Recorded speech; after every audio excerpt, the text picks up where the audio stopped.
प्रतिमा recording studio Sheikhpura.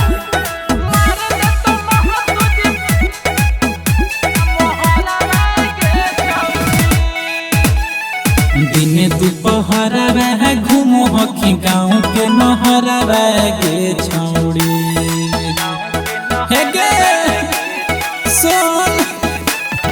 दिन दोपहर रह घूमो हकी गाँव के नहरा गे छौड़ी मार दे तो महा तुझी पटक के अपना मोहरा गे छौड़ी।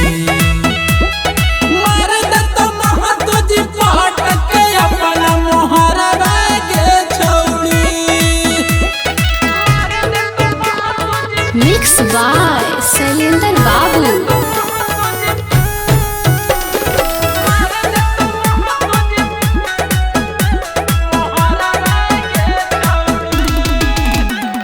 कच्चे हो जवानी छौड़ी कच्चे हो उमर गे खिलल हकौ नाम छौड़ी गाँव शहर गे कच्चे हो जवानी छौड़ी कच्चे हो उमर गे खिलल हकौ नाम छौड़ी गाँव शहर गे। छोटे छोटे पेन ही के निकले नहीं घर से बाहर गे छौड़ी मार दे तो महा तुझी पटक के अपना मोहरा गे छौड़ी। मार दे तो महा तुझी पटक के अपना मोहरा गे छौड़ी।